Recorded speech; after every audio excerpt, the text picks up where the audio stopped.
हम दोनों शादी के 3 साल हुए थे और एक दिन पत्नी के मन में ख्याल आया, क्या होगा अगर मैं अपने पति को छोड़कर चली जाऊं?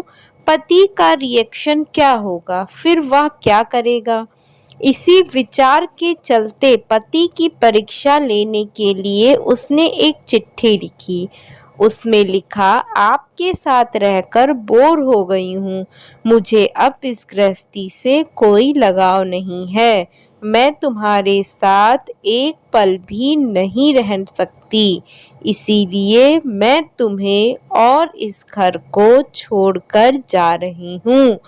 उसने वो चिट्ठी टेबल पर रखी और खुद बेड के नीचे जाकर छुप गई। थोड़ी देर बाद पति ऑफिस से घर आया लौटकर।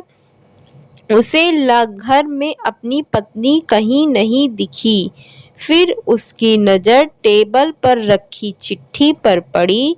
चिट्ठी को उठाकर उसने पढ़ी। थोड़ी देर तक बिल्कुल शांत रहा, कुछ नहीं बोला। फिर उसने उसी चिट्ठी में पीछे कुछ लिखा और अपने मोबाइल से गाने बजाकर जोर जोर से नाचने लगा।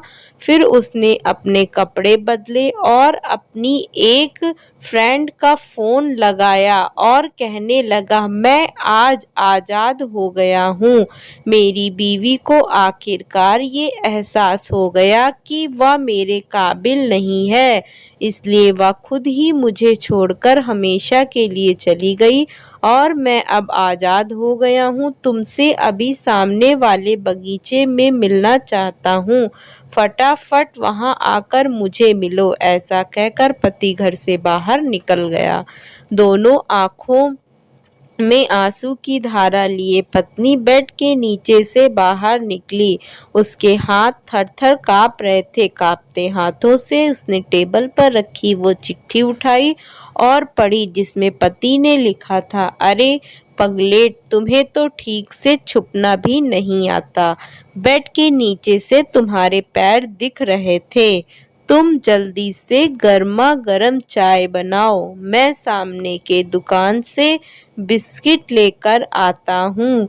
मेरे जीवन में खुशी तुम्हारे आने से है, आधी खुशी तुम्हारे साथ आने से और आधी तुझे मनाने से। आखिर लास्ट में तो हम दोनों ही साथ रहेंगे ना। कभी हम झगड़ेंगे, एक दूसरे की टांग खींचेंगे, एक दूसरे को बुरा भला कहेंगे, फिर भी एक दूसरे पर दादागिरी करने के लिए लास्ट में तो हम दोनों ही रहेंगे ना।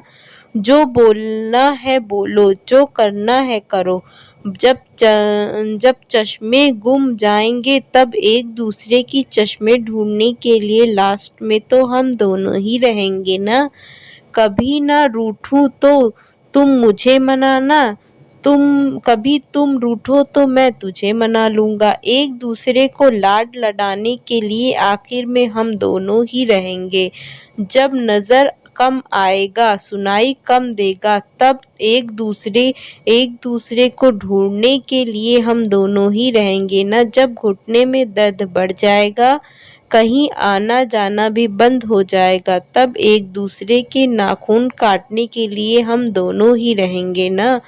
मेरी रिपोर्ट तो बिल्कुल क्लियर है। आई लव यू राइट बोलकर एक दूसरे को चिढ़ाने के लिए आखिर तो हम दोनों ही रहेंगे ना। अब हम दोनों का साथ छूटेगा, अंतिम विदाई होगी, तब एक दूसरे को माफ़ करने के लिए आखिर हम दोनों ही होंगे ना। आखिर में सिर्फ और सिर्फ हम दोनों ही होंगे ना। दोस्तों, इस कहानी खत्म होते होते बीवी का रो रो कर बुरा हाल हो गया। उसे पता चल गया कि उसका पति उसे कितना ज़्यादा प्यार करता है। आप भी सच सच बताना, क्या इस कहानी को पढ़ते पढ़ते आपकी आंखों में भी पानी आया था ना?